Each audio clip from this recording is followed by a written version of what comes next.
What up, guys? Back again with another UFC fight picks video on the UFC 229 card, KHABIB versus McGregor. Let's go ahead and get started here with the Fight Pass prelims. We got 3 fights here. We got first fight of the night, LaFlair versus Tony Martin. So Tony Martin used to be at lightweight. Now he moved up to welterweight, and he's taking on LaFlair, who used to be kind of a top 15 or top 10 guy, I think, for a moment. But I think he was out with an injury or something like that. But you know, he's back now. He's coming off a win, as you guys can see right here. His last fight against Alex Garcia, he was able to win that fight, unanimous decision. This guy, he's not really much of a power striker. He's just kind of solid everywhere. Good striker though. Has good wrestling also. Before that, he actually got knocked out against Alex Cowboy Oliveira. And yeah, that was his last loss. Last loss and last win. And Tony Martin, he made his, I think his welterweight fight was against Keita Nakamura. I'm pretty sure that fight against OEM was at lightweight, where he lost by a split decision. But yeah, anyways, he beat Keita Nakamura. That guy's kind of just a grappler. Beat him by decision. So we got LaFlair as the favorite. There it is right there, -135. So he's not a huge favorite, but he is the favorite. Tony Martin has good submission skills. He's a finisher with the submission skills, but he has no knockouts. And LaFlair, usually when he wins, is by decision. So I'm going to go ahead and just take the bigger guy here, guys, in this matchup. I'm going to take LaFlair.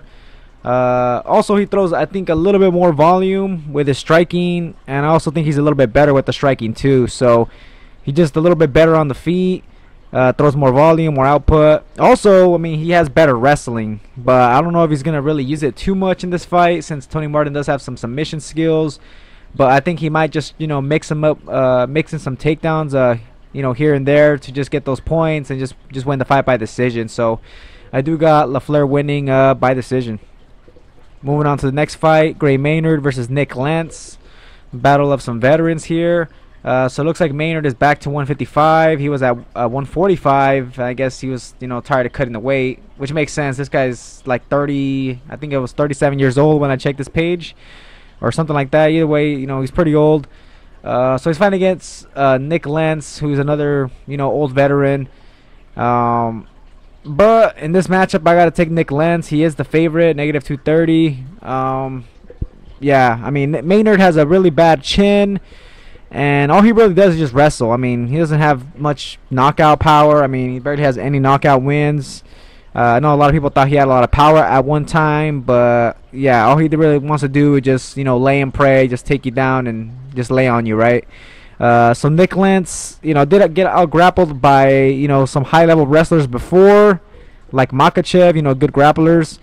But I think Nick Lentz can win this fight. He's better on the feet, and you know, he's not a bum on the ground, so I think he'll just, you know, be able to keep the fight on the feet. And if it does go to the ground, I think he could find some sort of submission.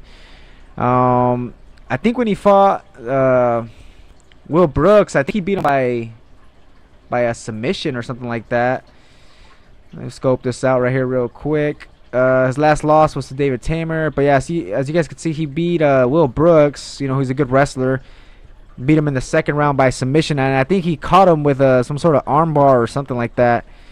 I forgot, but I mean, that just kind of shows you that even if he does get taken down, he does look for some sort of submissions. So yeah, that's gonna be threatening Maynard. But yeah, I gotta take Nick Lentz. I just think his stand up here should be better, and you know, hopefully he doesn't get laid and prayed the whole fight. I mean, that seems to be like his weakness, but hopefully he gets some sort of submission. But I just gotta pick Nick Lentz here, guys. I don't think I could pick. I don't think I could pick Maynard, unless maybe just pick him as a sleeper on like a DraftKings lineup or something like that. But yeah, I'll take Nick Lentz here, guys. I'll just say by decision. All right, moving on to the featured fight on the Fight Pass prelims. We got Landsberg versus Yana Kunitz. So Yana fought Cyborg her last fight, hasn't fought since then. Obviously that was at 145. Now she's at 135, which I think is her regular weight class. And she's fighting Lena Landsberg, who has a couple fights already in the UFC, but she's not that great. All she really does is just like to clinch up, throws some elbows here and there, but doesn't really look that good on the feet. So I'm gonna go ahead and just pick Kunitz here in this matchup. I think she's a better striker. She is the favorite, -205. I just think she'll be able to just use those kicks, that long range kick style, and just kind of beat up Landsberg from the outside with the kicks. And on the inside, I think she also has better punches, better boxing than Landsberg. Like I said, Landsberg, she really doesn't do much but just try to clinch and elbow you. And also, I think Kunitz is also the stronger girl here, in this matchup. So, yeah, I'll take Kunitz by decision. All right, guys, moving on to FS1 prelims. We got Scott Holtzman versus Alan Patrick. So Holtzman here, this guy, he's pretty rounded. Has some good striking, has a takedown game, but I don't think he's that good with his takedown defense. And Alan Patrick has really good takedowns. Pretty much just wins with takedowns in his fights. Just takes you down, just beats you up from the top. I think he gets some submissions. Oh, actually no, that's some other guy that gets submissions. But yeah, I think he just kind of beats you up from the top. With that top control, whatever. But anyways, Holtzman right here. He's on a 2-fight win streak. He's fighting, kind of no-name guys here, pretty much. His last loss was to Josh Emmett, who's a wrestler, and then his other last loss was to Drew Dober, who's a striker but could also wrestle. And notice he's getting taken down a lot in those fights, so I feel like Patrick here is just gonna be able to just use those takedowns, just stay on top, stay busy with the ground and pound. I mean, in some fights he doesn't even stay that busy. As you guys could see in this fight against Stevie Ray, he lands 7 significant strikes, 5 takedowns. He passes a lot, but he really doesn't have a high output of strikes, and he still wins the fight by decision. This guy's very low output. I mean, all he really does is just kind of take you down. He beats you up a little bit, but really he just kind of holds you down. But yeah, he has really good wrestling. I guess he's a Brazilian Jiu-Jitsu champion also. Doesn't have a lot of submission wins, but obviously he has Jiu-Jitsu skills. But yeah, his wrestling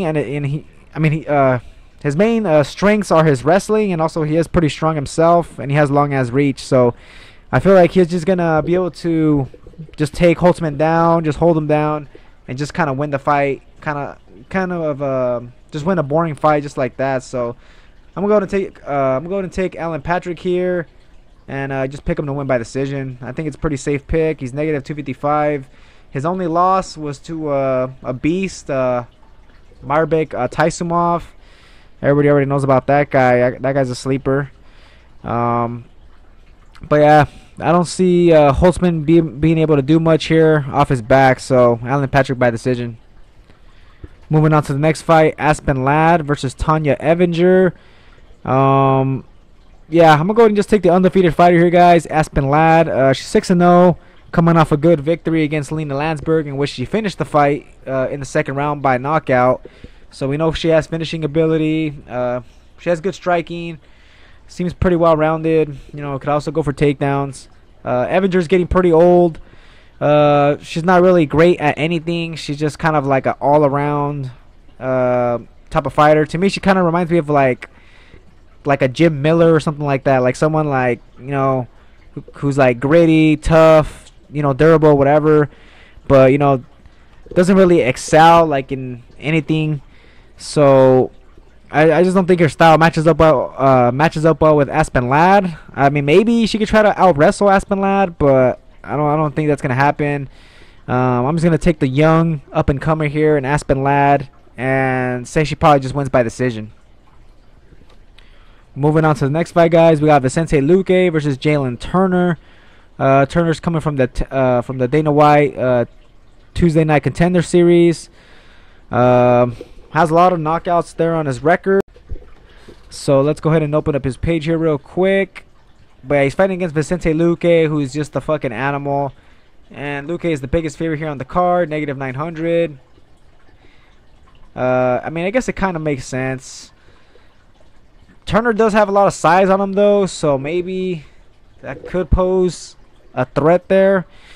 He's also very young, very inexperienced. He's 6'3". Very long reach, though.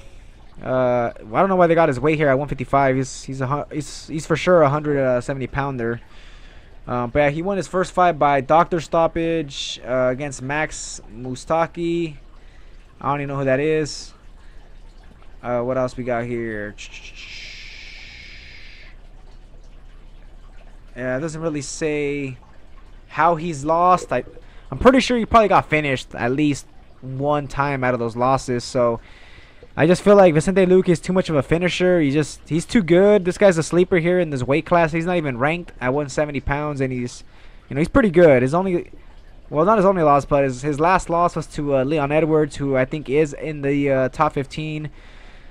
But this guy, he tapped out Nico Price, and then he knocks out Chad Laprise, and those are pretty solid guys there to beat. He also beat Bilal Muhammad, another solid guy there who's not ranked. I just feel like Vicente Luque here is a sleeper, and yeah, he's pretty underrated. So I'm gonna go ahead and just take Vicente Luque here. For sure, he's not underrated here in this matchup. I think he should be able to win this fight with whatever he wants, whatever type of finish, a knockout or a submission. I don't really know Turner's weakness. I just know he's kind of like a long striker. He has knockout power, long and range striker. I mean, because of that reach. But yeah, I think Luque is going to be too much, and yeah, it just makes sense that he's such a big favorite over Turner, the less experienced guy, also making his pretty much his UFC debut here. So I'll take Luque, and I'll go ahead and just say second round knockout, guys. Second round knockout. Moving on to the featured fight on the FS1 prelims, we got Sergio Pettis versus Jussier Formiga. So Pettis looked good in his last fight against Benavidez. He beat Benavidez, who's one of those, highly ranked guys, who's always, ranked number 2 pretty much in the weight class. And this guy pretty much just took his spot. I think he just beat him. It was a split decision. Let me just double check there real quick on that. Yeah, split decision win. Benavidez got some takedowns, but really didn't do much at all with the takedowns. Pettis had more strikes, whatever. Anyways, Pettis has been looking good. He did lose against Cejudo and Ryan Benoit or Benoit, whatever. But that was like a while back. But yeah, he's been just winning just by decision, though. He's not knocking anybody out. I mean, this is flyweight.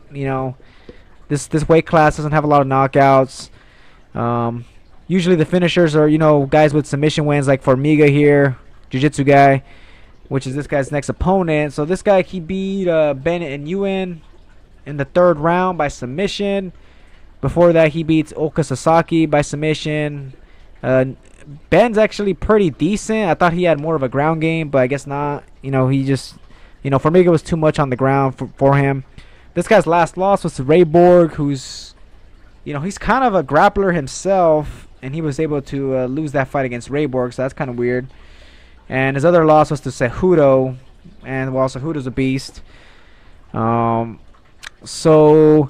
I'm going to go ahead and just take Sergio Pettis here, guys, in this matchup. I think, well, for sure he's 100% the better striker here. I think as long as he, keeps the fight on the feet, which I think he will be able to do. I think if he does get taken down, I think he'll get back up real quick, or at least avoid the danger of the submissions from Formiga, because that's all this guy really has. He just has submissions. His takedowns aren't that great either, so there's also that for Pettis' favor there. So yeah, I'm gonna go ahead and just take Pettis. I think he should be able to just stop the takedowns and just cleanly outstrike Formiga and just win by decision. I don't really see a knockout happening here. It's a flyweight fight, so I think he'll just win like that. So I'll say Pettis by decision. All right, guys, moving on here to the main card now. We got Michelle Waterson versus Felice Herrig. Let's go ahead and check out the recent bouts here. I want to say Herrig's coming off that loss. I forgot who it was that beat her. but I haven't seen her fight in a while. Well, we'll see right now. There we go.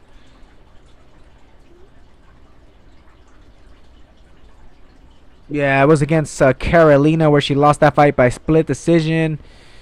Obviously Carolina's, one of the top ranked girls, and Felice was actually on a nice little win streak here, but of course then she lost to the higher echelon fighters in the weight class in Carolina. And then we got Waterson here, who is coming off a split decision win against Courtney Casey. Before that, she loses to Torres, who's one of the best girls here at the weight class, and then to Nama Nunes, who's now the champion. So she has losses also to kind of the top-ranked girls.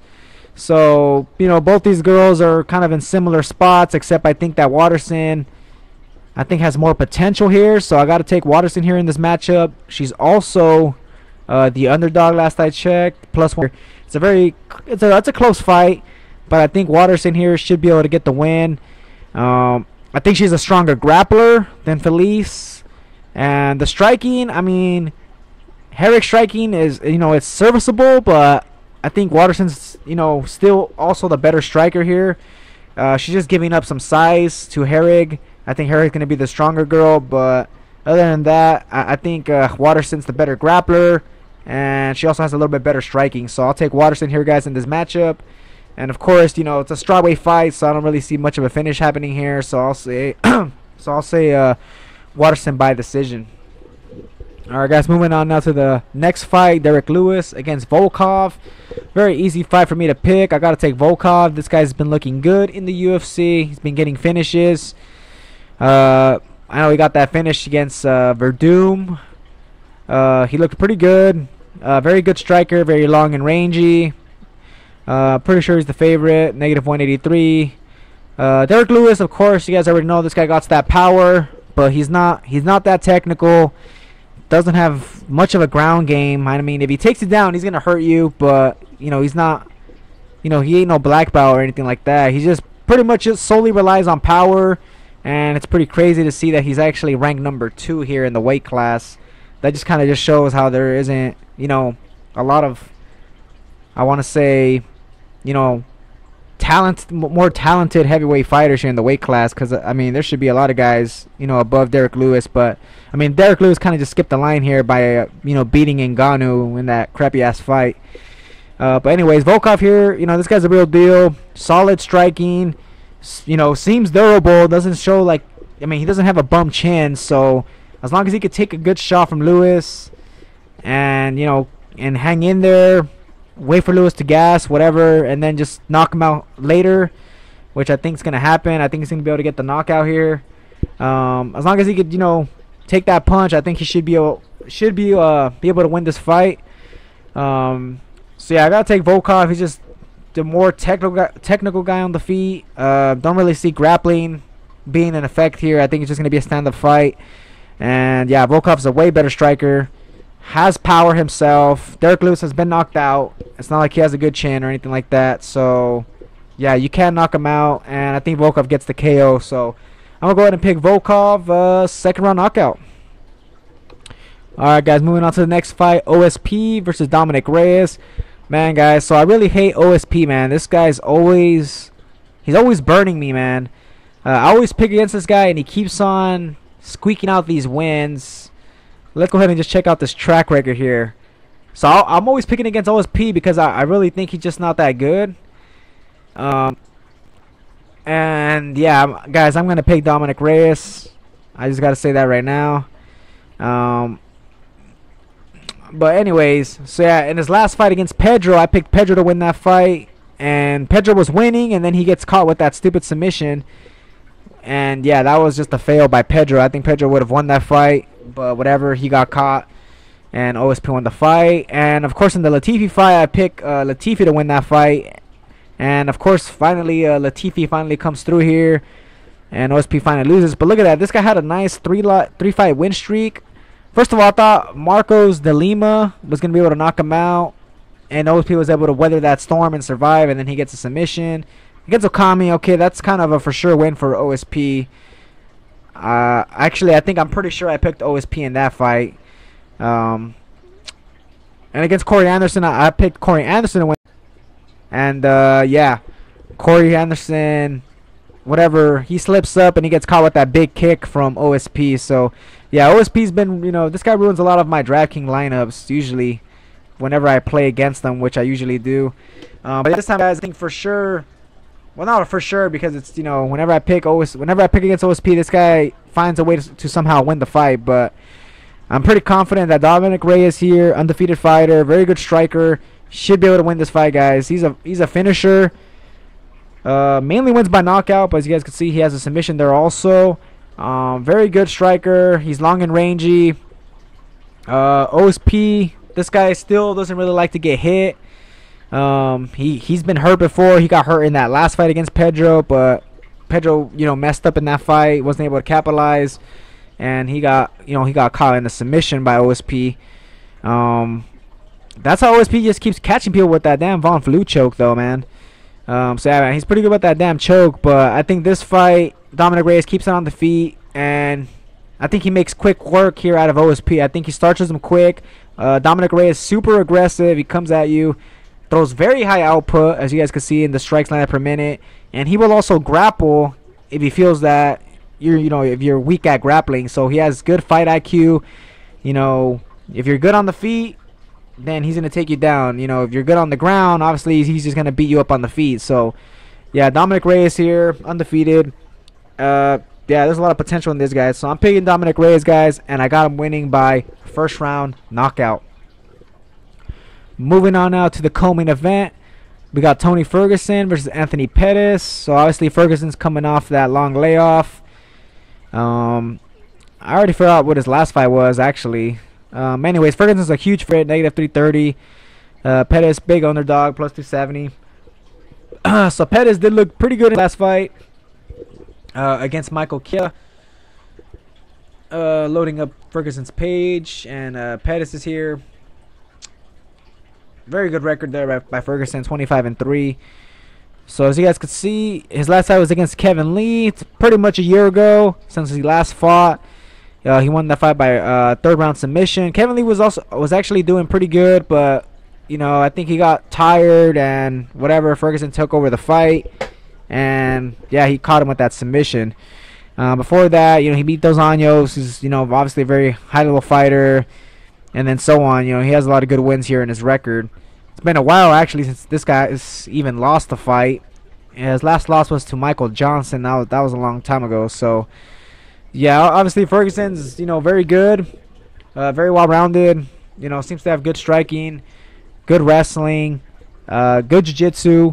So he's just a well-rounded fighter. But then we got Pettis here, who's obviously a really good striker. Also has a really good ground game. He's very crafty with his submissions. His last fight is actually a submission win. So I mean, this guy, you know, he's dangerous. He's dangerous on the feet, dangerous on the ground.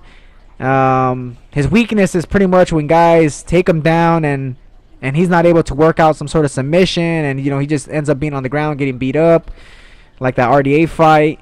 Or if you bring like a strong pressure game, you could also beat him. But I mean, I don't know if Ferguson really, you know, has that strong pressure game. I mean, I guess he's aggressive. Yeah, he comes at you. But I think his striking isn't, you know, it isn't on Anthony Pettis' level, that's for sure. So I think Ferguson's here is going to have to rely on the wrestling. And I don't know, man. This guy's coming off those injuries. So, yeah, I'm just going to stay away from Ferguson here, guys. A lot of people think he's a safe pick, but I don't think so. Pettis looked really good in this last fight, so I got to take the sleeper.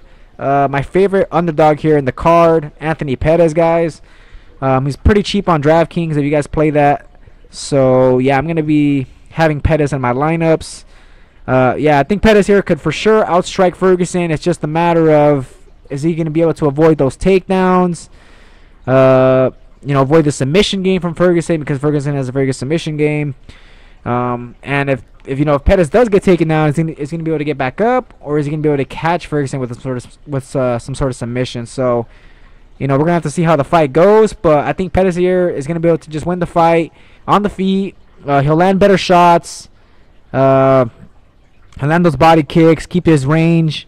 And maybe he'll just win by decision. Maybe he'll just keep it on the feet, win by decision. And, yeah, hopefully avoid the takedowns. So, yeah, I got Pettis winning by decision. That's a sleeper pick. Maybe he could even win by knockout. I mean, Pettis can knock you out too, but I think Pettis by decision is probably more likely. Or maybe even a submission win if it goes to the ground. You never know with Pettis. But official pick here, Pettis by decision.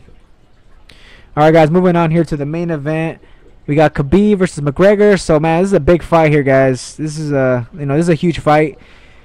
It's a clash of two styles here. You got the really good grappler and KHABIB, the nurmagomedov versus McGregor here, who's obviously a very high-level striker. A lot of knockout power. Very good left hand. Very good movement also. Yeah, it's a clash of two styles. Like I said, it's going to be a good fight.